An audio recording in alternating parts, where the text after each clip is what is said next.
ओम सभी को नमस्ते। मंत्रोच्चारण। ओम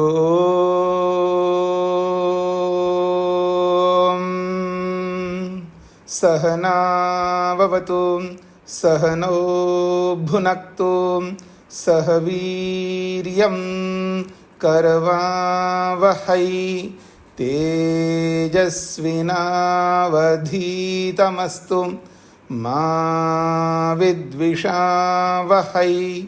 ओम शांति शांति शांति। योग दर्शन की कक्षा संख्या 208 है। विभूतिपाद के 14वें सूत्र को लेकर के हम विचार कर रहे हैं। शांतोदिता व्यपदेश्य धर्मानुपाती धर्मी। शांत उदित अव्यपदेश्य। शांत अतीत यानी भूत, उदित यानी वर्तमान और अव्यपदेश्य अनागत अर्थात भविष्य। इन तीनों धर्मों का, शांत धर्म, उदित धर्म और अव्यपदेश धर्मों का अनुसरण करने वाला जो होता है उसे धर्मी कहा है। तो शांत का अर्थ है अतीत यानी भूत। तो जो धर्म भूतकाल में चले जाते हैं फिर वो अनागत में आते हैं अर्थात अव्यपदेश में आते हैं, और जो अव्यपदेश में आते हैं वो कल वर्तमान में भी आएंगे। ये इस सूत्र का अभिप्राय है। ये सभी विषयों में होता है। एक शेखर जी का प्रश्न आया था मेरे पास में कि जो अतीत होते हैं यानी भूतकाल में चले जाते हैं वो भविष्य में नहीं आ सकते और वो वर्तमान में नहीं आ सकते। इसके स्वरूप को थोड़ा समझने का प्रयत्न करना है। जो अतीत में जाते हैं अर्थात जिनको हमने नष्ट कर दिया है, जैसा कि आपने पीछे पढ़ा है कि प्रसुप्त तनु विच्छिन्नोदाराणाम, इस सूत्र में 5 प्रकार बताए। वहाँ पर सूत्र में तो 4 प्रकार बताए हैं और 5वां प्रकार भाष्य में बताया है, जिसको दग्ध बीज भाव अवस्था बोला है। तो जो संस्कार दग्ध बीज भाव अवस्था को प्राप्त होते हैं अर्थात समाप्त होते हैं, नष्ट होते हैं, वो जो अतीत है एक्चुअल में वास्तव में वो अतीत है। अब वो अनागत में अर्थात भविष्य में अब नहीं आएंगे, और जब भविष्य में ही नहीं आएंगे तो वर्तमान में भी नहीं आ सकते। लेकिन जिन संस्कारों को हमने नष्ट नहीं किया, जैसे उदाहरण में बताता हूँ, मैंने किसी व्यक्ति को देखा यानी रूप को देखा, बहुत खुश हो गया, उसका संस्कार पड़ गया। अब वो रूप हट गया तो अतीत में चला गया। वही रूप आएगा कोई ज़रूरी नहीं है। उस जैसा रूप को लाने के लिए मैं प्रयास करूँगा। तो जो रूप अतीत में चला गया वही नहीं आ सकता, लेकिन उसी जैसा रूप जो है अनागत में रहेगा, फिर वो वर्तमान में आ जाएगा। ऐसा होगा। तो ऐसे ही जो संस्कार मैंने खाने के संस्कार बनाया है वो संस्कार समाप्त हो गया अर्थात खाना समाप्त हो गया, लेकिन वो संस्कार मन के अंदर विद्यमान रहते हैं, लेकिन वो उभर के नहीं आ रहे। इसको इस रूप में कहेंगे ये अतीत है अर्थात ये दब गए। दबने को भी अतीत कहा जाता है, यानी अभी वर्तमान में नहीं है। वो खाने के संस्कार वर्तमान में नहीं अर्थात अतीत में चला गया, अर्थात मैं अभी उसको याद ही नहीं कर रहा हूँ। ऐसे बहुत सारे संस्कार चले जाते हैं अतीत में अर्थात दब जाते हैं। फिर कालांतर में वो प्रसुप्त में भी चले जा सकते हैं। जैसे कि छोटे बच्चे होते हैं, उनके काम के, क्रोध के, लोभ के बहुत सारे संस्कार उनके मन में हैं, पर वो कैसे हैं? प्रसुप्त अवस्था में हैं, वो जग ही नहीं सकते उनको। लेकिन हमारे जो संस्कार है काम, क्रोध, लोभ, वो सब दबे हुए हैं, जिसको योग ने कहा विच्छिन्न अवस्था। विच्छिन्न का मतलब दब जाना। कोई कारण हो सकते हैं। आज हमारे सामने अध्यात्म कारण हो सकता, हमारे सामने गुरु कारण हो सकता, हमारे सामने माता पिता कारण हो सकते हैं, ये दंड देने वाले कारण हो सकते। वो संस्कार दब जाते हमारे, वो सामने नहीं आते। फिर उद्बोधक कारण के आने पर उद्बुद्ध हो जाएंगे, जिसको आलंबन कहा है, जो आगे जाकर के आप चौथे पाद में पढ़ेंगे कि बहुत अच्छा प्रसंग आएगा चौथे पाद में, कैसे आलंबन हमें आकृष्ट करते हैं और उन आलंबनों को पाकर के कैसे हम लोग वापस उसी जैसे संस्कारों को उभारते हैं। ये वास्तविकता है। तो जो अतीत में जाते हैं, अर्थात अतीत में दो प्रकार के जाते हैं, एक दब करके अतीत में चले गए, वो तो अनागत में जाएंगे, वर्तमान में आएंगे। लेकिन जो संस्कार को हमने नष्ट कर दिया, समाप्त कर दिया, फिर वो नहीं आएगा, उसको वास्तव में अतीत कहते हैं। तो अभी मेरे इस उत्तर पर यदि शेखर जी कुछ कहना हो तो आप कह सकते हैं। जी प्रणाम स्वामी जी। जी नहीं, बहुत बहुत धन्यवाद स्वामी जी बताने का। जी जी जी, ये क्लियर हो गए ना, स्पष्ट हो गए ना? जी जी, जो आपने कहा वो क्लियर हो गया है। जी जी। तो आचार्य जी का भी यही तात्पर्य रहा है जो आपने उनका प्रस्तुत किया है। तो जो अतीत में जाते हैं वो भी मैं मानता हूँ, और जो दबे हुए होते हैं वो भी वो मानते हैं। तो उसी जैसा, जैसे मैं किसी गाड़ी को देख रहा हूँ तो वो गाड़ी के संस्कार पड़ गया, वही गाड़ी सामने आ जाए ऐसा तो होता नहीं कई बार, लेकिन उसी जैसा जब गाड़ी, कोई उसी जैसी गाड़ी आ जाएगा तो फिर वैसा ही संस्कार मेरे अंदर उभर के आएगा, तब तक वो संस्कार दबे रहेंगे। इसको भी हम अतीत के रूप में कह सकते हैं, ऐसे सबके साथ लगा सकते हैं। तो आइए, ये जो प्रसंग हमारे सामने आया है, शांत, उदित और अव्यपदेश्य, अतीत, वर्तमान और भविष्य, यहाँ पर लिखा यही है, लेकिन इसका क्रम जो है हमने जो पिछले सूत्र में पढ़ा है, अनागत, वर्तमान और अतीत। अनागत, वर्तमान और अतीत। तो अनागत पहली अवस्था है, वर्तमान दूसरी अवस्था है और अतीत तीसरी अवस्था है। इसलिए अतीत के बाद में फिर कोई क्रम नहीं है, अतीत के बाद में फिर कोई क्रम नहीं है, क्रम दोनों का ही होता है। आगे 15वें सूत्र में भी इस क्रम को लेकर के आप और पढ़ेंगे। ये प्रसंग अभी समाप्त नहीं हो रहा है, ये 2-3 सूत्र आगे आएंगे, इस पूरे प्रसंग में यही बातें चलती रहेंगी, धर्म और धर्मी का, और लक्षण परिणाम और अवस्था परिणाम और धर्म परिणाम, यही क्रम चलेगा कई दिन, कई सूत्रों में। ये बहुत महत्वपूर्ण बातें हैं, और इन बातों को अगर हमने समझ लिया है तो हमें बहुत सारा दुख, कष्ट, पीड़ा और रोना धोना या परेशान रहना या स्ट्रेस में रहना, ये सब बहुत कुछ समाप्त हो जाएगा। और जब जैसे विवेक बढ़ जाएगा तो वो जो भी बचा कुछ है वो भी समाप्त हो जाएगा। प्रहलाद जी। नमस्ते गुरु जी। जी। जो क्रम बताया ना आपने, अनागत, वर्तमान और अतीत, तो उसका क्रम 1 2 3 है कि उल्टा है? हाँ, 1 2 3 है। अनागत 1 है और वर्तमान 2 है और अतीत जो है वो 3 है। जी धन्यवाद धन्यवाद धन्यवाद। वेद प्रिया जी। स्वामी जी, वर्तमान, अतीत, वर्तमान, अनागत, वर्तमान और अतीत, ये तीनों भूतेंद्रियात्मक विषय के साथ जुड़े रहते हैं।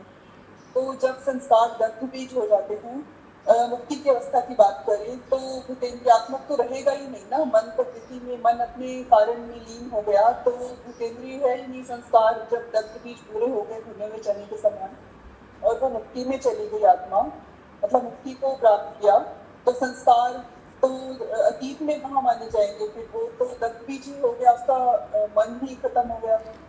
हाँ, जो समाप्त हो गया, जो कहा जाता है, यही तो अतीत है। जैसे उदाहरण देता हूँ मैं कि मेरे दादाजी मर गए, वो अतीत में चले गए, अब दोबारा आ नहीं सकते हो, ये वास्तव में ये अतीत है। अब दादाजी मर गए तो मर गए, अब हर व्यक्ति के दादाजी जिंदा तो नहीं रह सकते। और परदादा, मान लो किसी का दादा है तो उनका परदादा चले गए, तो ऐसे मेरे परदादा भी गए और मेरे दादा भी गए, तो ये सब समाप्त हो गए। अब ये अनागत में नहीं आएंगे। जो जिनको दग्धबीज कहते हैं या जिनको हम मर गए कहते हैं, ये दोबारा नहीं आएंगे ये लोग। ये वास्तव में अतीत है। तो ऐसे ही संस्कारों को जिन्होंने दग्ध बीज कर दिया वो अतीत हो गए, अर्थात अब वो अनागत में नहीं आएंगे, समाप्त हो गए। वेद प्रिया जी, स्पष्ट हो रहा है? स्वामी जी, वो अनागत में इसलिए नहीं आएंगे ना क्योंकि वो अपने कारण वो मन रहा ही नहीं, मन जैसी कोई वस्तु रही ही नहीं, तो इसीलिए वो नहीं, वो तो नहीं रहेंगे। लेकिन मान लीजिए कोई योगी अभी शरीर में रहता है और अपने संस्कारों को समाप्त करते तुरंत थोड़ा मुक्ति में जाता है, संस्कार नष्ट हो गए, फिर भी शरीर में रहता है ना वो।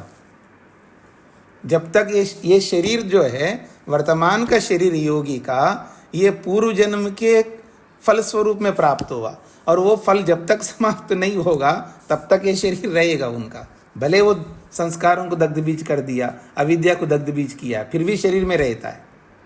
और जब ये शरीर का फल समाप्त हो जाएगा तब मुक्ति में जाएगा। तो जब तक शरीर में रहेगा तब तक वो जो अतीत में चले गए उसके सारे संस्कार अविद्या, वो अनागत में नहीं आएंगे, ऐसे ही तो बोलेंगे जी। मैं ये कहना चाह रही थी स्वामी जी, मुझे समझ में नहीं आया अभी।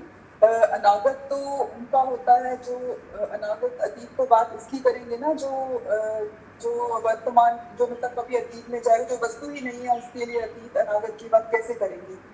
तो मैंने है ही नहीं।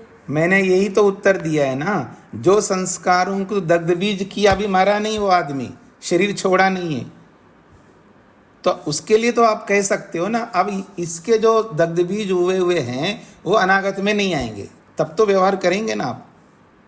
मरने के बाद नहीं करेंगे। मैं आपकी बात पर आपकी बात को स्वीकार करता हूँ। वो मर ही गए तो उसके लिए कोई अनागत नहीं होता है, कोई वर्तमान नहीं होता है। लेकिन जब तक जिंदा है तब तक तो उसके लिए कह सकते हैं ना, इसके जो संस्कार दग्ध बीज हो गए हैं अब वो अनागत में नहीं आएंगे, ऐसे तो बोलेंगे ना। ना अनागत में आएगा ना वर्तमान में आएगा जी। ठीक है जी जी। तो अब हम आगे बढ़ते हैं जी। यहाँ अंतिम अनुच्छेद बहुत महत्वपूर्ण बातों को लेकर के आ रहा है। अथ अव्यपदेश्याः के, प्रश्न किया जा रहा है। अथ अव्यपदेश्याः के, जो अव्यपदेश है, अनागत है, वो कौन से हैं? अव्यपदेश का मतलब अनागत अर्थात भविष्य। तो भविष्याः, अव्यपदेशा भी कह सकते, भविष्याः कह सकते बहुवचन में। और के कौन से? वो भविष्य वाले धर्म कौन होते हैं? ये प्रश्नकर्ता का प्रश्न है। और उत्तर बहुत ही समझदारी से दिया जा रहा है। अब इस उत्तर को अगर हम अच्छी तरह हृदयंगम करेंगे तो भी हमारे बहुत सारे जो यूं कहना चाहिए बहुत सारी समस्याएं, मुसीबतें, वो भी समाप्त हो जाएंगी। तो जब पूछा है प्रश्नकर्ता ने भविष्य के धर्म कौन होते हैं, उत्तर दिया जा रहा है सर्वम सर्वात्मकमिति। सर्वम सर्वात्मकमिति, सर्वम का मतलब सब कुछ, सब कुछ सब कुछ होते हैं। समझने का प्रयत्न करना, सब कुछ सब कुछ होते हैं। सर्वम का मतलब सभी पदार्थ, सभी वस्तुएं, जड़ हो या चेतन हो, कोई भी हो। चेतन का मतलब है चेतन वस्तु के साथ जुड़ा हुआ शरीर, या शरीर को लेना है। चेतन का मतलब है चेतन वस्तु के साथ जुड़ा हुआ शरीर। और जो जड़ है उसमें शरीर नहीं है। और जो शरीर है वो भी दो प्रकार के हैं, एक तो स्थावर शरीर है और एक जंगम शरीर है। तो सर्वम का मतलब सभी पदार्थ, सभी पदार्थ का मतलब है जड़ पदार्थ जो नॉन लिविंग थिंग्स हैं, और चेतन पदार्थ अर्थात शरीरों में रहने वाले लिविंग बीइंग, वो सब, ये सब कुछ सर्वम है। तो सर्वम सभी पदार्थ, जड़ चेतन। और सर्वात्मकम का मतलब है सभी धर्मों से युक्त है। सभी पदार्थ सभी धर्मों से युक्त है, ये है सर्वम सर्वात्मकम का अर्थ। सभी पदार्थ सभी धर्मों से युक्त है। कोई ऐसा पदार्थ नहीं है जो सभी धर्मों से युक्त नहीं है, ये इसका अभिप्राय है। सभी धर्म का मतलब, बहुत सारे धर्म होते हैं दुनिया में, अनगिनत धर्म है। अनगिनत धर्म अनगिनत पदार्थों में विद्यमान है। बस यही है अंतर उसमें। सारे धर्म प्रकट तो होते नहीं हैं, इसको समझ लीजिएगा। सारे धर्म तो एक साथ प्रकट नहीं होते हैं। जो धर्म प्रकट नहीं होते हैं वो कुछ धर्म अनागत में रहते हैं और कुछ धर्म जो अतीत में रहते हैं, कुछ ही धर्म वर्तमान में रहते हैं। इसलिए सभी पदार्थ सभी धर्मों से युक्त होते हैं, ये इसका अभिप्राय है। सभी पदार्थ सभी धर्मों से युक्त होते हैं।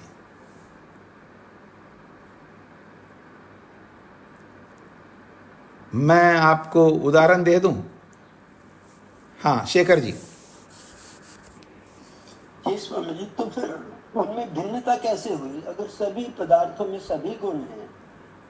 भिन्नता जो है वो वर्तमान को लेकर के होगा, क्योंकि सत्वरस्तम सभी पदार्थों में सत्व भी है, सभी पदार्थों में रज भी है, सभी पदार्थों में तम भी है। तो सत्वरस्तम सभी पदार्थों में है, तो सभी के धर्म सभी पदार्थों में है। इस रूप में आप देख सकते हैं। पर अंतर कैसे करेंगे? तो जो उद्बुद्ध है उसके कारण से वो वस्तु मानी जाती है।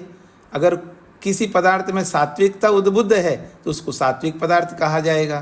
किसी में तामसिकता उद्बुद्ध है तो उसको तामसिक माना जाएगा। किसी में राजसिकता उद्बुद्ध है तो उसको राजसिक माना जाएगा। तो वो सदा राजसिक रहेंगे। मुख्य रूप से उसमें राजसिकता उभरा हुआ रहेगा उस पदार्थ में। किसी पदार्थ में मुख्य रूप से सात्विकता उभरा रहेगा, किसी पदार्थ में मुख्य रूप से तामसिकता उभरा रहेगा। ऐसा तो जैसे दूध को हम क्या बोलेंगे? सात्विक बोलेंगे। चावल को आप सात्विक बोलेंगे, तो उसमें सात्विकता सदा उभरी रहेगी। अब उस चावल में, उस दूध में तामसिकता भी है, राजसिकता भी है, पर वो गौण रूप से रहेंगे। कभी कभी वो भी उभर करके आएंगे। कभी कभी अगर दूध में थोड़ी सी भी विकृति आ जाएगी तब वो भी उभर के आ जाएंगे। अगर उसमें वो उभर के ना आए, ऐसा तो हो नहीं सकता, कभी ना कभी वो उभरते हैं। और जब उभरते हैं तो वो भी उसके अंदर है, तभी तो उभर के आ रहे हैं। अगर कोई मनुष्य शांत रहता है, इसका ये अर्थ नहीं है कि उसके अंदर गुस्सा नहीं है, उसके अंदर ईर्ष्या नहीं है, उसके अंदर और दूसरे गुण, दूसरे धर्म नहीं है, सभी है, लेकिन वो अपने आप को बनाए रखता है सात्विकता के रूप में, सात्विक बनाए रखता है। और उसकी सात्विकता को हम बार बार चुनौती देते रहते हैं, बार बार उसको छेड़ते रहते हैं, बार बार उसको परेशान करते रहते हैं, फिर वो एकदम गुस्से में आ जाता है। अगर उसके अंदर गुस्सा ना हो तो कैसे उभर के आएगा? ऐसा तो ऐसे ही सभी पदार्थ सभी धर्मों से युक्त रहते हैं, लेकिन जो वर्तमान में जो धर्म रहेगा उस धर्म के माध्यम से उसको बोला जाता है। और वो धर्म भी लगातार अधिकांश रूप में रहने वाला है। तो अधिकांश रूप में अगर सात्विकता रहेगी तो उसको सात्विक कहा जाएगा, अधिकांश रूप में तामसिकता रहेगी तो उसको तामसिक माना जाएगा, अधिकांश रूप में राजसिकता रहेगी तो उसको राजसिक माना जाएगा। तो कोई पदार्थ राजसिक होते हैं, कोई तामसिक होते हैं, कोई सात्विक होते हैं। कोई मनुष्य अधिकांश सात्विकता में रहता है तो उसको बोला जाए सात्विक आदमी है। इसका ये मतलब नहीं होता वो कभी तामसिक नहीं बनता, इसका ये भी मतलब नहीं होता कभी वो राजसिक नहीं बनता, लेकिन अधिकांश सात्विक रहता है। और कोई कोई हमेशा उसके नाक पर गुस्सा चढ़ा रहता है, ठीक है ना, तो ये राजसिक आदमी है। और कोई कोई आदमी अधिकांश जो है ना पड़ा रहता है सुअर की तरह, तो वो तामसिक आदमी है। ऐसा तो मुख्यता को ध्यान में रख करके हम चलते हैं। तो तामसिक आदमी भी कभी सात्विक हो जाता है, राजसिक आदमी भी कभी तामसिक हो जाता है, ऐसा बदलता रहता है, लेकिन मुख्यता के आधार पर उस वस्तु को माना जाता है। तो इसलिए बोला गया है सर्वम सर्वात्मकमिति, सभी पदार्थ सभी धर्मों से युक्त होते हैं, ये इसका अभिप्राय है। आगे बढ़ते हैं जी। यत्र उक्तम, जिस संदर्भ में किसी ऋषि ने कहा है, क्या कहा है? जल भूम्योः, बहुत अच्छा उदाहरण दे रहे हैं। जल भूम्योः पारिणामिकम रसादि वैश्वरूप्यम स्थावरेषु दृष्टम। कहते हैं यत्र उक्तम, इस संदर्भ में कुछ कहा है। क्या कहा है? जल भूम्योः, जल और भूमि, धरती और भूमि, यानी जो दिखाई देने वाली धरती है और दिखाई देने वाला जो जल है, इन दोनों का सम्मिश्रण से पारिणामिकम, परिणाम से होने वाला, पारिणामिकम का मतलब है परिणाम से होने वाला, क्योंकि जल और भूमि जब दोनों मिल जाते हैं तो परिणाम होता है, उसमें बदलाव होता है। इस परिणाम से होने वाले रसादि वैश्वरूप्यम, रसादि विविध प्रकार का स्वरूप हमारे सामने आते हैं। जल और भूमि के सम्मिश्रण के बिना विविध प्रकार के रस हमें समझ में नहीं आएंगे। षड रस हैं, देखिएगा, और षड रसों में भी मधुर रस भी अनेक प्रकार का मधुर रस है, एक जैसा मधुर रस नहीं है। शहद का मधुर रस अलग है, ठीक है जी, चीनी का मधुर रस अलग है, गन्ने का मधुर रस अलग है, गुड़ का मधुर रस अलग है, खांड का मधुर रस अलग है, अलग अलग मिठाइयों का मधुर रस अलग है। तो अलग अलग, और उसमें जल और भूमि का, यानी पृथ्वी तत्व और जल तत्व, जो दिखाई देने वाला जल तत्व है, दिखाई देने वाला जो धरती तत्व है, इनके सम्मिश्रण के बिना वैश्वरूप्यम, विविध प्रकार, वैश्वरूप्यम मतलब विविध प्रकार के रस हमारे अंदर आते हैं। किसके अंदर? स्थावरेषु दृष्टम, स्थावर पदार्थों में देखा जाता है। और स्थावर से यहाँ दो प्रकार के पदार्थ ले सकते हैं, एक तो वृक्ष वनस्पति आदि, इनको भी स्थावर कह सकते हैं, और जो उसके अलावा जो पेड़ पहाड़ है और जल है, अथवा और भी जो भी कुछ और तत्व है, उसमें भी आप ये अलग अलग विविध प्रकार के रस देख सकते हैं। स्थावर पदार्थों में विविध प्रकार के रस आपको दिखाई देंगे, दुनिया भर के रस आपके सामने आएंगे। ये स्पष्ट हो गया जी। भूमि, जल और भूमि के परिवर्तन से, पारिणामिकम, इनके बदलाव से, रसादि वैश्वरूप्यम, वैश्वरूप्यम विविध प्रकार के रसादि स्थावरों में दृष्टम, देखा जाता है। तो स्थावर पदार्थ देखिएगा आप, अलग अलग स्थावर है, अलग अलग वृक्ष हैं, अलग अलग वनस्पतियां हैं, अलग अलग पेड़ हैं, अलग अलग बहुत कुछ औषधियां हैं। इन सब में अलग अलग रस आप देख सकते हैं, दुनिया भर के रस देख सकते हैं। तथा उसी प्रकार स्थावराणाम जंगमेशु, और स्थावरों के जो विविध प्रकार के रस है वो जंगमों में भी देखा जाता है।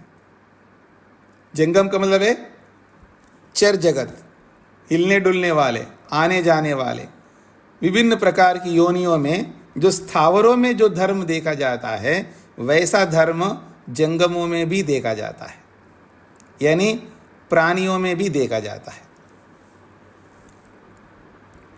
फिर कहते हैं जंगमानाम स्थावरेषु, और जो जंगम पदार्थों में, जो प्राणियों में जो धर्म देखते हैं, उन धर्मों को स्थावरेषु, वापस स्थावरों में भी देखते हैं। आप मेरी ओर देखेंगे, देखिए स्थावर क्या नेचर है जी। नेचर को देखो, नेचर का कलर्स देखिएगा आप, मतलब घास का कलर देखो, जैसा घास में कलर दिखाई देता है वैसा ही प्राणी में भी कलर दिखाई देता है। समझ में आ रहा है ना आपको? जैसे घास में, जैसे पत्तों में, जैसे पतझड़ के समय में जो पत्तों में कलर होता है, हरे घास में जो कलर होता है, जितने भी कलर्स हैं, जो स्थावरों में जैसे जैसे कलर्स आप देखेंगे, वैसा ही कलर्स जो है अलग अलग प्राणियों में आप देख सकते हैं। और जैसे प्राणियों में कलर्स दिखाई देते हैं, वैसे ही आप स्थावरों में देख सकते हैं, वृक्ष वनस्पतियों में देख सकते हैं। ये तो आपको स्पष्ट हो रहा है ना, ये वाला यही कहना चाह रहे हैं। स्थावरानाम जंगमेशु जंगमानाम स्थावरेशु, स्थावर पदार्थों के जो गुण हैं, धर्म हैं, वो जंगमों में देखा जाता है, और जो जंगमों में जो धर्म है वो स्थावरों में देखा जाता है। इति एवं जाति अनुच्छेदेन सर्वम सर्वात्मकमिति। जाति अनुच्छेदेन, जाति का उच्छेद नहीं होता है, जाति वैसी की वैसी रहती है। जाति का उच्छेद ना होने के कारण से सर्वम, सारे पदार्थ, सर्वात्मकम, सभी धर्मों से युक्त होते हैं। जाति नष्ट होती नहीं है, व्यक्ति नष्ट हो जाता है। जाति नित्य होता है, याद रखिएगा। जाति को शास्त्रकारों ने नित्य माना है। मनुष्य जाति नित्य है, पशु जाति नित्य है, वृक्ष जाति नित्य है। जाति समाप्त नहीं होती है, व्यक्ति समाप्त हो जाएंगे। आप, मैं, हम सब मरेंगे, लेकिन मनुष्यत्व नहीं मरेगा, मनुष्यत्व सदा रहेगा। ऐसा तो कह रहे हैं जाति अनुच्छेदेन, जाति के नष्ट ना होने के कारण से सर्वम सर्वात्मकमिति, सभी पदार्थ सभी धर्मों से युक्त होते हैं। अभिषेकर जी ने एक प्रश्न किया, तो सभी धर्मों से युक्त होते हैं, तो फिर अंतर कैसे करेंगे? तो कह रहे हैं अंतर के लिए देश काल आकार निमित्त अवबंधात न खलु समान कालम आत्मानम अभिव्यक्तिरिति। बहुत बड़ी बात कही जा रही है कि जब सब धर्मों से युक्त होते हैं, तो फिर सब धर्मों से युक्त होते तो अंतर कैसे करेंगे? देश अंतर कराता है हमको, काल अंतर कराता है, आकार अंतर कराता है। देखो क्या गोरा आदमी है मेरे सामने, लेकिन दूसरे गोरे को देखो, वो भी गोरा है, ये भी गोरा है, दोनों गोरे हैं, लेकिन दोनों गोरों में क्या अंतर है? देखिएगा, दोनों काले हैं, लेकिन दोनों कालों में क्या अंतर है?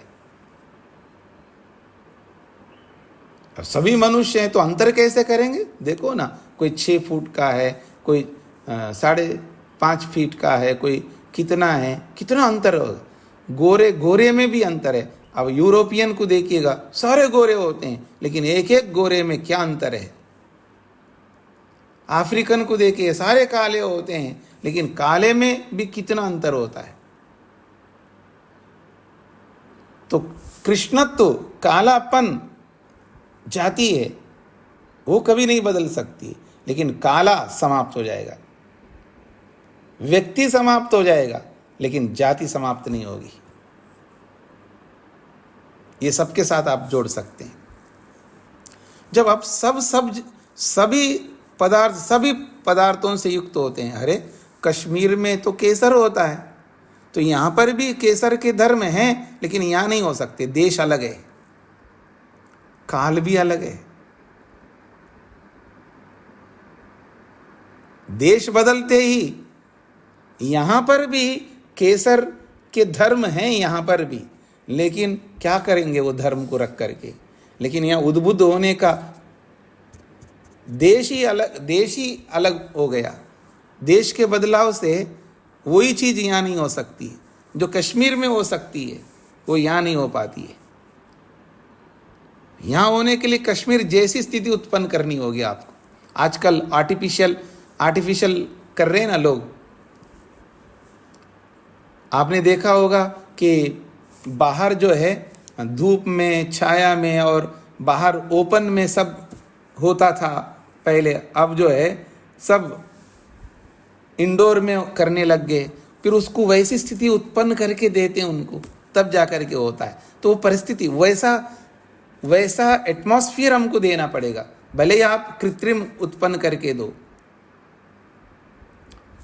ऐसी परिस्थिति को लाना होगा, तब जाकर के वो फिर आप पैदा कर सकते वैसा। लेकिन जो जिस देश में होता है ना, उस देश का वो पदार्थ जिस क्वालिटी का, जिस स्थिति का रहता है, उसी जैसा आप और जगह पैदा करो, वैसा नहीं होता है।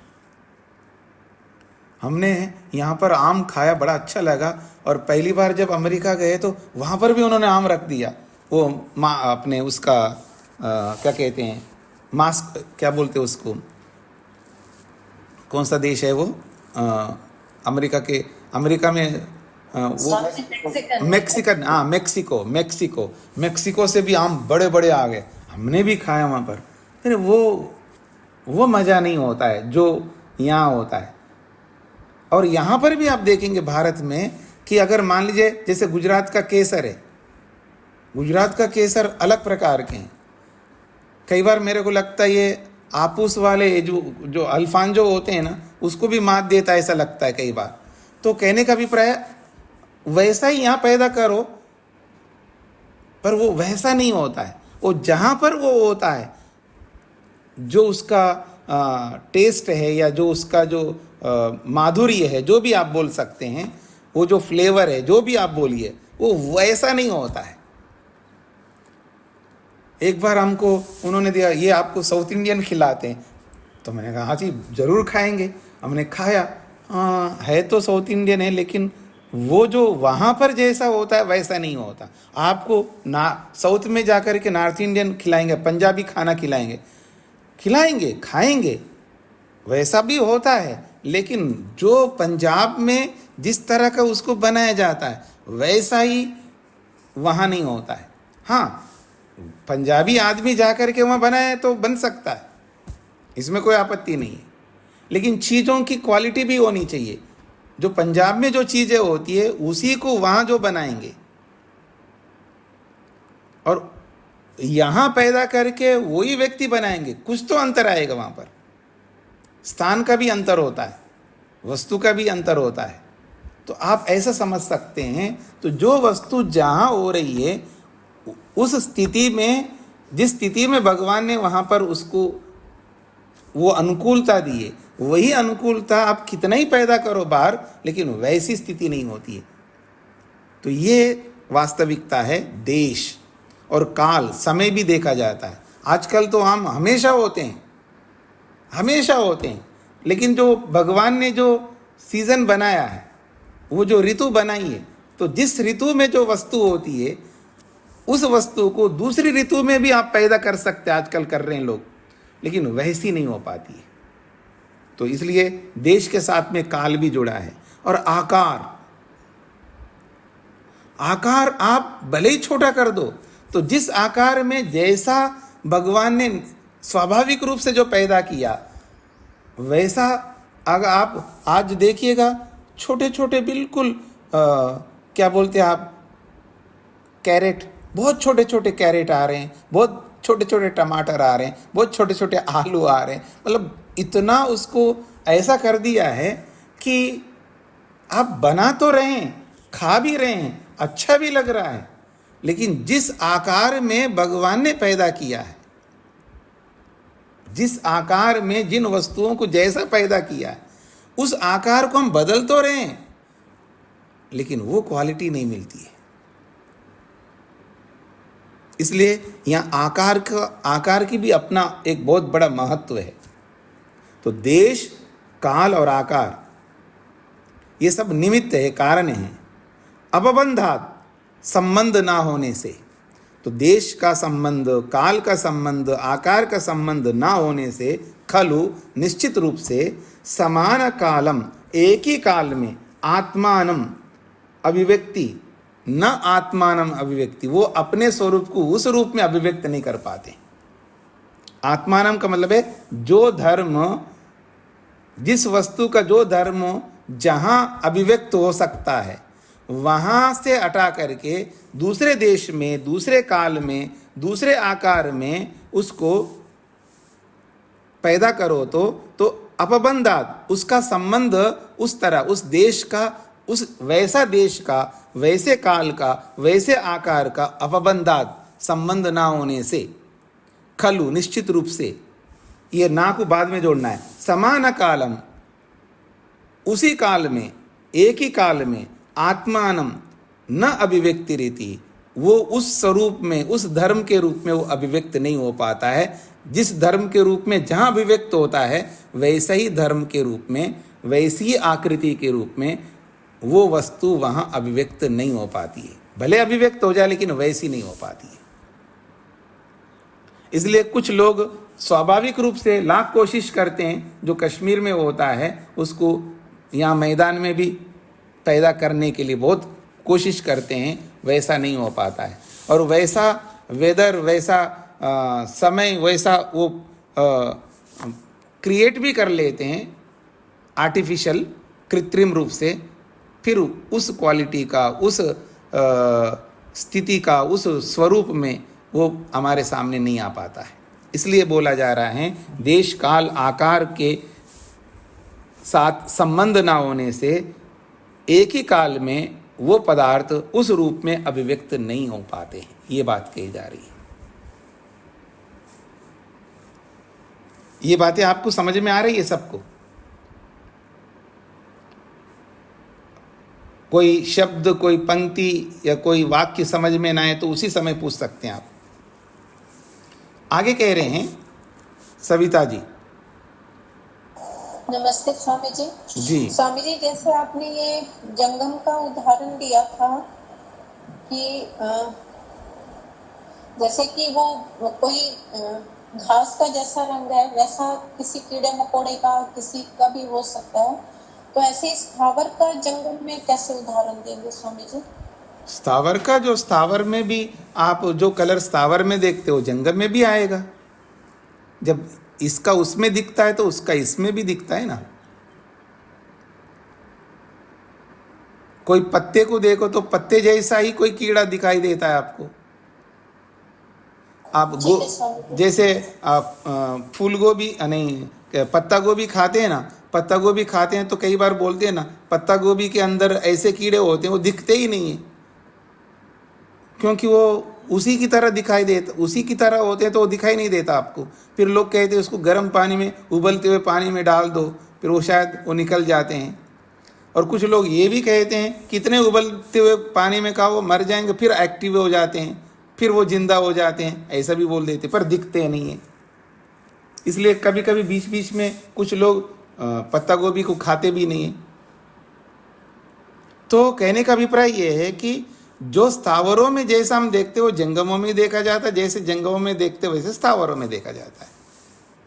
जी ठीक है स्वामी जी, धन्यवाद। आगे बढ़ते हैं। ये एतेषु अभिव्यक्त अनभिव्यक्तेषु धर्मेषु अनुपाति सामान्य विशेषात्मा सो अन्वयी धर्मी।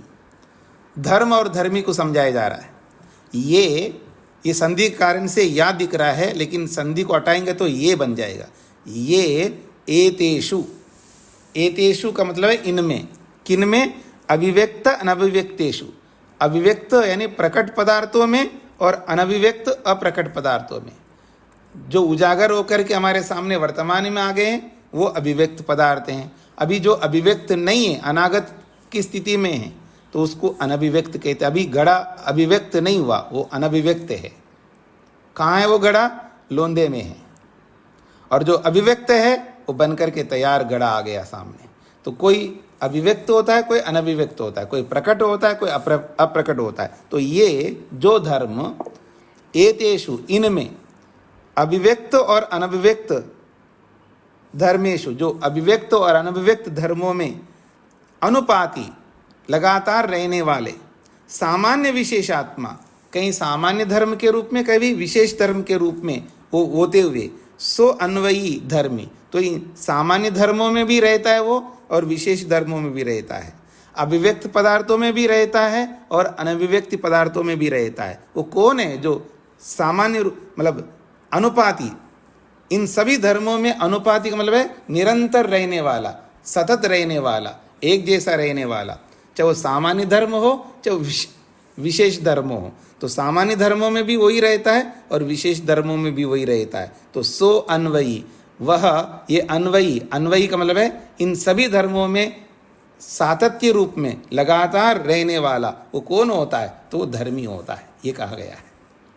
हाँ जी, मधु जी। जी स्वामी जी नमस्ते। स्वामी जी, जैसे आपने कहा घड़ा अनभिव्यक्त है, तो उसको लौंदे में है, वो अभी वहां से अभिव्यक्त नहीं हुआ, तो इसको अगर हम पीछे पीछे जाते जाएं तो इसको सत्वर स्तंभ तक ले जाएंगे? हाँ ले जाइएगा, ले जा सकते हो, उसमें क्या दिक्कत है।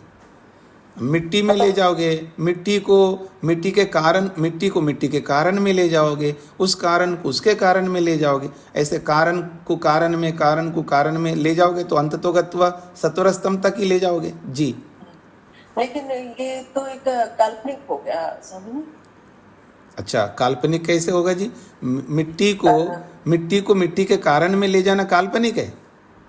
नहीं, ये चीज बनेगी, ये चीज नहीं बनी, ये उसके अंदर है, ऐसे मुझे ऐसा लग रहा है। ये काल्पनिक कैसा है? अब सोने में कुंडल है तो ये काल्पनिक थोड़ा है, कल को जाकर के कुंडल तो बनता ही है ना। काल्पनिक उसको कहोगे जो कभी होता नहीं है लेकिन आपने कल्पना की है, अच्छा, वो काल्पनिक होता है। और वो आपने पीछे पढ़ा था ना, भावित अभावित, अभाविक। एक तो काल्पनिक होता है और एक अकाल्पनिक होता है। जो स्वप्न के बारे में बताया था ना पीछे, भावित स्मर्तव्य और अभावित स्मर्तव्य।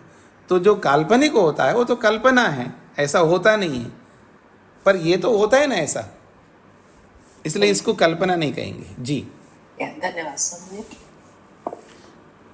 कह रहे हैं ये जो एतेषु, जो पदार्थ जो जिसको आप धर्मी के रूप में देखते हैं,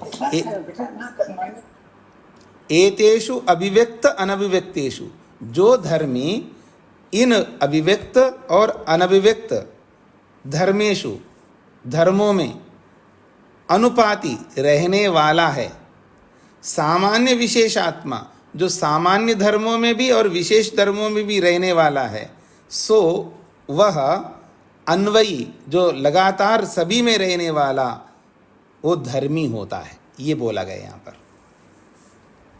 हाँ जी, पामेला जी को क्या कहना है? नमस्ते स्वामी जी। जैसे मैं एक चीज पूछ रही थी, जैसे अभी मधु जी ने कहा पीछे पीछे कारणों में ले जाओ, मतलब मैं गलत तो नहीं समझ रही ना? जैसे पृथ्वी का कारण, ये मिट्टी का कारण पृथ्वी हुआ, पृथ्वी का कारण पंच महाभूत हुआ, इस टाइप से ना, इस तरह से। हाँ, तो इसमें क्या पूछना है, तो उसी तरह रहेगा ना। मतलब यही चीज है ना, यही चीज वो पीछे पीछे जाना है ना, ऐसे ही। और कौन सी चीज होगी बताइए आपको? कुछ नहीं होगा, लेकिन मैं थोड़ा अपने आप को थोड़ा कंफर्म करें। नहीं, इस तरह का कंफर्मेशन मत करिएगा ना। इस तरह का कंफर्मेशन करेंगे तो पाठ विच्छिन्न हो जाएगा। नहीं, मतलब थोड़ा अच्छा, ठीक है, क्षमा करें। यानी प्रश्नकर्ता को प्रश्न भी वही पूछना चाहिए जो पाठ से संबंधित सीधा हो। अगर आपको अपने तसल्ली के लिए मैं सही समझ रहा हूँ, नहीं समझ रहा हूँ, या समझ रही हूँ, नहीं समझ रही हूँ, ये बातें यहाँ नहीं पूछना चाहिए ना, वो पाठ अवरुद्ध हो जाएगा। जी, ये सभी के लिए, केवल पामेला जी के लिए नहीं है, सभी के लिए है। आप क्या समझ रहे हो वो आप आपस में जब आवृत्ति करेंगे एक दूसरे के साथ, उनके साथ करिएगा। हाँ जी, सरस्वती जी को क्या पूछना है? नमस्ते स्वामी जी। जी स्वामी जी, थोड़ा धर्म और धर्मी के बारे में थोड़ा स्पष्ट कीजिए। देखिएगा, एक वस्तु है, उस वस्तु में काला काला काला दिखाई दे रहा, वो धर्म है। वस्तु अलग चीज हो गई, वस्तु तो पूरे को कहते हैं, और उसके अंदर कालापन देख रहे हो वो एक धर्म है। उसमें मुलायमपन देख रहे हो वो एक धर्म है। उसमें कठोर देख रहे हो ये धर्म है। ठीक है ना? तो धर्म, क्वालिटीज को धर्म कहते हैं।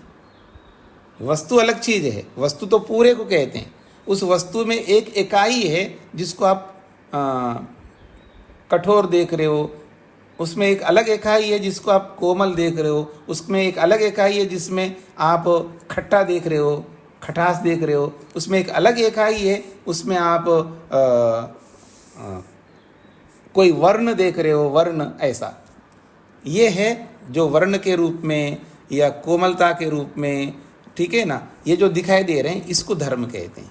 और ये सारे धर्म जिसमें रहते हैं, जिसको आप वस्तु कहते हैं, पदार्थ कहते हैं, वो धर्मी हो गया। जी, धन्यवाद। अब यहाँ तक अपनी सारी बातें रख दिया है, यहाँ पर जो कहना था वो कर दिया है। यहाँ पर कुसुम जी को क्या पूछना है? स्वामी जी नमस्ते जी। ये सामान्य और विशेष धर्म को एक बार क्लियर कर दें। सामान्य धर्म उसको कहते हैं जो सब में रहते हैं। आप एक स्त्री है, ये सामान्य धर्म है आपके अंदर, ठीक है ना। लेकिन आप गोरी है, ये विशेष धर्म है, क्योंकि कोई स्त्री काली भी होती है। ये होता है सामान्य धर्म और विशेष धर्म। जी जी स्वामी जी धन्यवाद। जो कहना था वो सारा कह दिया है। अब एक अभ्युपगम सिद्धांत से एक बात कही जा रही जो पीछे भी कही गई है। यस्य तु धर्म मात्रम एव इदम निरन्वयम तस्य भोगाभावः। यस्य यस्य का मतलब जिसके मत में, किसी का कोई ऐसा मत हो, क्या मत है? धर्म मात्र में इदम, जो कुछ भी दिखाई दे रहा है सब धर्म मात्र है, कोई धर्मी वस्तु नहीं होती है, धर्म मात्र है। जैसे पीछे आया था ना विज्ञानवाद, क्षणिकवाद, ऐसा आया था ना। विज्ञानवाद समझते हैं ना, केवल ज्ञान मात्र है, कोई वस्तु होती नहीं, केवल ज्ञान मात्र है। तो यहाँ धर्म मात्रम कर्म है, विज्ञानवाद को लेकर के बोला जा रहा है। धर्म मात्र अर्थात केवल ज्ञान, ये जो नॉलेज है, ज्ञान है, ये धर्म है। जैसे इच्छा एक धर्म है, ऐसे ज्ञान भी एक धर्म है।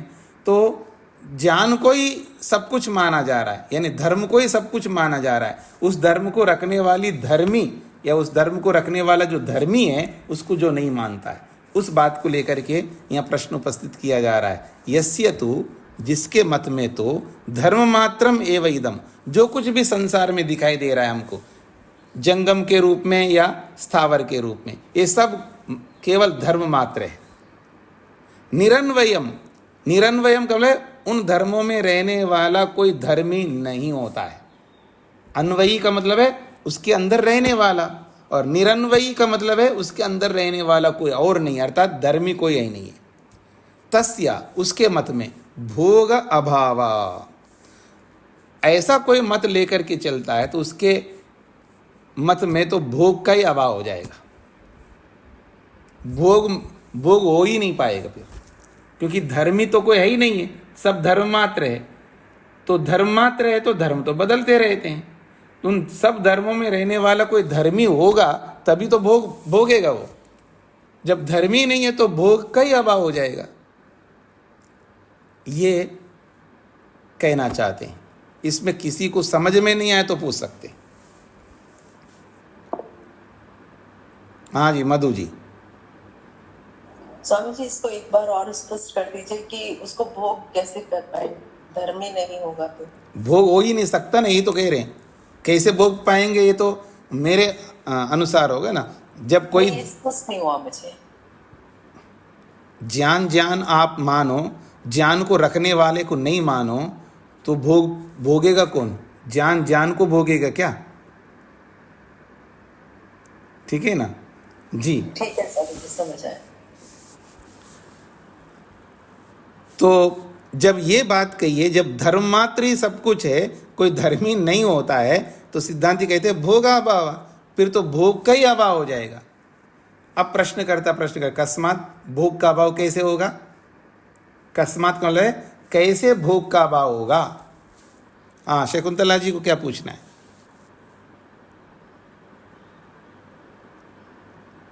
माइक खोलिए ना। स्वामी जी प्रणाम जी। यहाँ शब्द है निरन्वयम। अन्वयी का मतलब है रहने वाला, और निरन्वयी का मतलब है न रहने वाला। धन्यवाद जी। तो भोग का अभाव होगा, तो कैसे भोग का अभाव होगा? कस्मात, कैसे भोग का अभाव होगा? तो उत्तर दे रहे हैं, अन्येन विज्ञानेन कृतस्य कर्मणो अन्यत् कथम भोक्तृत्वेन अधिक्रियेता। कहते हैं अन्येन विज्ञानेन, विज्ञान का मतलब है ज्ञान मात्र होता है, कोई ज्ञान को रखने वाला धर्मी तो होता नहीं है। तो ज्ञान जो है अलग अलग होता है, एक ही ज्ञान तो होता नहीं है, ज्ञान तो अलग अलग होते हैं। तो कह रहे अन्येन विज्ञानेन, अलग विज्ञान के द्वारा कृतस्य किए हुए कर्मना, कर्म का। अब यहाँ कर्म करने वाला कोई व्यक्ति वस्तु तो नहीं मान रहा है पूर्व पक्षी, प्रश्न करता। तो अब कर्म कौन करेगा? ज्ञान करेगा। ज्ञान कर्म करेगा तो वो ज्ञान तो अलग अलग है। तो एक ज्ञान ने किसी कर्म को किया है, तो दूसरा ज्ञान उसको कैसे भोगेगा? ये कह रहे। तो अन्येन विज्ञानेन कृतस्य कर्मणा, एक विज्ञान के द्वारा किए गए कर्म का अन्यत कथम भोक्तृत्वेन अधिक्रियेता, तो दूसरा ज्ञान कैसे उसको भोगेगा? कर्म तो किसी एक ज्ञान ने किया है, और उस कर्म का फल दूसरा ज्ञान कैसे भोगेगा?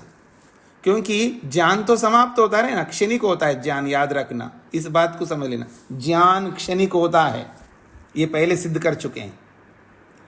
ज्ञान मात्र क्षणिक होता है, ज्ञान उत्पन्न होता है समाप्त होता जाता है, उत्पन्न होता है समाप्त होता जाता है। तो एक ज्ञान ने कर्म किया, अब वो ज्ञान तो समाप्त हो गया, दूसरा ज्ञान पैदा हुआ। तो एक ज्ञान ने कर्म किया, वो तो समाप्त हो गया, अब नया ज्ञान उत्पन्न हुआ है तो उसने तो कर्म नहीं किया, जो नया उत्पन्न हुआ है वो कैसे भोग सकता है? ये इसका अभिप्राय होगा। कैसे करता है ज्ञान? ज्ञान कर्म कैसे करेगा? और कैसे नहीं करेगा आप बताओगे तो मैं बताऊंगा कैसे करेगा। समझे, ज्ञान तो कोई जीवित वस्तु तो नहीं है, वो वस्तु वो वस्तु को शाब्दिक ज्ञान है। इधर उधर मत जाइए, पटरी से क्यों उतरते हो? सामने वाला कोई वस्तु को मान ही नहीं रहा है, ज्ञान मात्र को मान रहा है।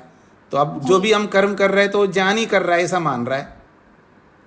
अब इसमें आप ये नहीं कर सकते ज्ञान कैसे करेगा, ज्ञान कैसे कर्म करेगा, कोई वस्तु ही तो कर्म करेगा। जब वस्तु को मान ही नहीं रहा है तो फिर उसके सामने तो ज्ञान मात्र है, तो ज्ञान ही कर्म करेगा। हाँ जी माता जी, समझ में आया या और समझाऊं कुछ? नहीं, समझ तो नहीं आया। नहीं आएगा ना आपको, आपको कैसे आएगा? आप समझने के लिए थोड़ा बैठे यहाँ पर, ना समझने के लिए बैठे। तो जब आप मान्यता, क्या मान करके मान्यता रख रहे हो? वस्तु की मान्यता रख रहे हो। जब वस्तु की मान्यता लेकर के चलोगे तो कैसे समझ में आएगा? थोड़ी देर के लिए दिमाग से हटा दो, वस्तु होती नहीं है, ज्ञान मात्र होता है। थोड़ी देर के लिए मान लो, और जब ज्ञान मात्र होता है तो ज्ञान ही कर्म करेगा। अब वस्तु को बीच में मत लाओ। अब समझ में आ रहा है आपको? माता जी माइक खोलिए। जी समझ में आया आपको? ये बात तो समझ में आई, पर बस ये समझ इतना ही समझना है, इतना ही समझना है आपको। प्रश्नकर्ता को प्रश्नकर्ता के रूप में समझना है। जी इसका उत्तर देंगे ना, इसका उत्तर देंगे। तो जब ज्ञान मात्र ही होता है तो एक ज्ञान ने कर्म किया तो दूसरा ज्ञान कैसे भोग सकता है? क्योंकि दूसरे ज्ञान ने तो कर्म किया नहीं है।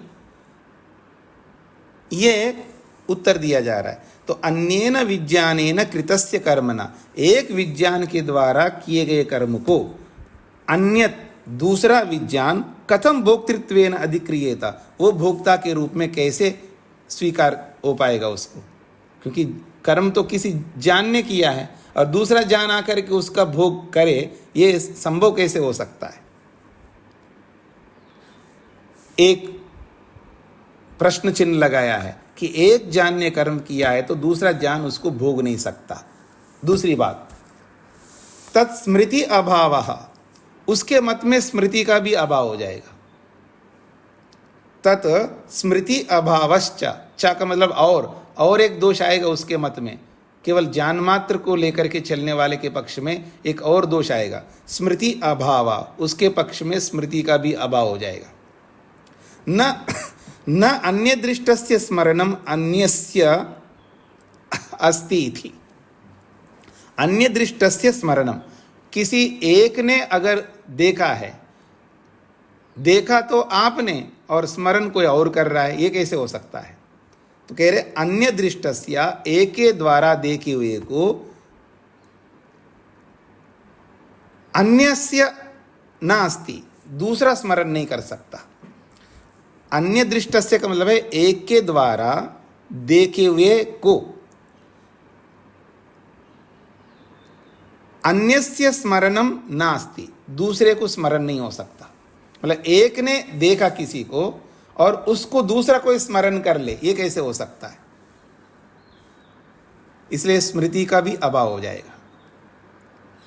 आप सिद्धांत के दिमाग से सुनोगे तो बिल्कुल नहीं समझ में आएगा, प्रश्नकर्ता के दिमाग से सुनोगे तो आसान है समझना।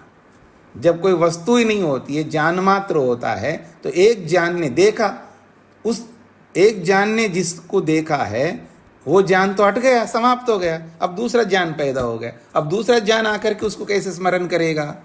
नहीं कर सकता, सीधी सी बात है। स्पष्ट हो गया जी? इसलिए कह रहे हैं वस्तु प्रत्यभिज्ञानाच्च स्थितो अन्वयी धर्मी।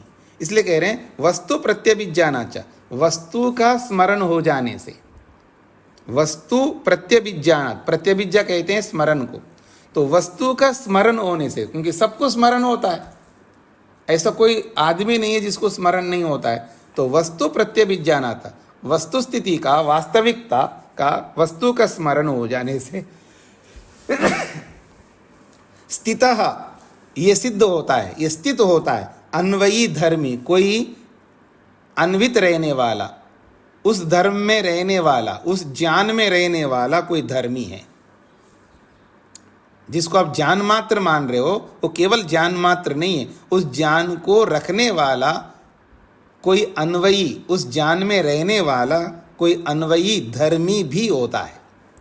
यो जो धर्म अन्यथात्वम अभ्युपगतः प्रत्यभिज्ञायते, धर्मों के बदलते हुए, धर्मों की स्थितियां बदलते हुए भी अभ्युपगतः, धर्म अन्यथात्वम अभ्युपगता, बदलते हुए धर्मों को समझने वाला, प्रत्यभिज्ञायते, स्मरण करता है। धर्म बदलते जा रहे हैं लेकिन धर्मी नहीं बदल रहा है, धर्मी तो वही है, इसलिए वो प्रत्यभिज्ञायते, वो उसका स्मरण करता है। कल जिसको मैंने देखा था आज उसी को देख रहा हूं, ये कौन बोल सकता है? कल देखते समय में भी वही है और आज स्मरण करते समय भी वही है। समझ रहे ना? तो कल का धर्म अलग था, मेरी बात को समझ लीजिए, मेरी ओर देखिएगा। कल जो देख रहा था रात को, रात की स्थिति में कैसा रहता है जी आदमी? अलग धर्म में रहता है, तमोगुण में रहता है, नींद आ रही है, अब बिना मतलब सुनाते जा रहे हो मेरे को नींद आ रही है, तामसिकता में, तामसिक धर्म के साथ युक्त है। और प्रातःकाल उठ करके वो याद कर, अरे कल आप बता रहे थे ना कुछ, दोबारा बताना। अरे कल का तो आदमी अलग था, आज का आदमी अलग है। पर नहीं, कल जो सुन रहा था रात को, उस समय जो धर्म था उसका, अब जो सुबह प्रातःकाल जो सुन रहा है उसका धर्म अलग है। प्रातःकाल सात्विक धर्म में है, रात्रि के काल में वो तामसिक धर्म में है। लेकिन उस तामसिक धर्म में रहने वाला भी वही है और सात्विक धर्म में भी रहने वाला भी वही है। इसलिए कह रहे हैं यो धर्मान्यथात्वम, जो धर्म बदलते जा रहे हैं लेकिन अभ्युपगता, उन सब धर्मों को बदलते हुए को देखने वाला है उन सबको देखने वाला है, वही प्रत्यभिज्ञायते, वही स्मरण कर रहा है। सभी धर्मों में रहने वाला वो धर्मी होता है। तस्मात्, इसीलिए न इदम धर्म मात्रम निरन्वयम इति, ये केवल धर्म मात्र ही नहीं होता है, केवल ज्ञान मात्र ही नहीं होता है, कोई निरन्वयी नहीं है, सान्वयी है। यानी उन सब धर्मों में रहने वाला एक इकाई, एक वस्तु विद्यमान होती है, ये बात कही गई है। हाँ जी, नरेंद्र जी को क्या पूछना है? जी स्वामी जी, जो सामान्य विशेष आत्मा है, इसका संधि विच्छेद करेंगे तो आत्मा शब्द से क्या लेंगे इसमें? स्वरूप जी, सामान्य विशेष स्वरूप में रहने वाला जो अन्वयी, सामान्य स्वरूप में भी विशेष स्वरूप में जो अन्वयी के रूप में रहने वाला है वो धर्मी होता है। जी धन्यवाद जी। तो ये आपका 14वां सूत्र संपूर्ण हो गया जी, पूरा हो गया। शांत, उदित और अव्यपदेश धर्मों में रहने वाला जो होता है उसको धर्मी कहते हैं। मधु जी। स्वामी जी, अभ्युपगत का अर्थ मैं भूल रही हूँ। धर्म अन्यतात्वम अभ्युपगता, धर्मों के बदलते हुए को अभ्युपगता, जानने वाला, समझने वाला, स्वीकार करने वाला। धन्यवाद स्वामी जी जी।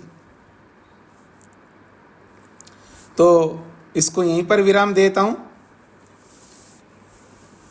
इनको अच्छी तरह समझ करके आइएगा। इनको समझ के आने का मतलब है अपने दुख दर्द को, अपने चिंताओं को समाप्त करते हुए आइएगा। जो बीत गया उसको लेकर के कुछ नहीं सोचना, वो अतीत हो गया। जो अनागत है उसके बारे में सोचिए, अब कौन आने वाला है। और जो वर्तमान है उसको समझने का प्रयत्न करिएगा। जो वर्तमान में है वो वापस चला जाएगा। जो सांस गुस्से में दिखाई दे रही है वर्तमान में, समझ लेना ये गुस्सा अतीत में चला जाएगा। चिंता मत करना, कोई बात नहीं, थोड़ी देर सहन कर लो। ऐसा। तो ऐसे सभी वस्तुओं के बारे में आप समझ करके चलेंगे, आपके दुख, दर्द, चिंताएं और बहुत सारी समस्याएं सब दूर हो जाएंगी। तो इस अतीत को, अनागत को और वर्तमान को, या यूं कहूं भविष्यत को, वर्तमान को और भूत को अच्छी तरह समझ करके चलिएगा। ओम शांति शांति शांति।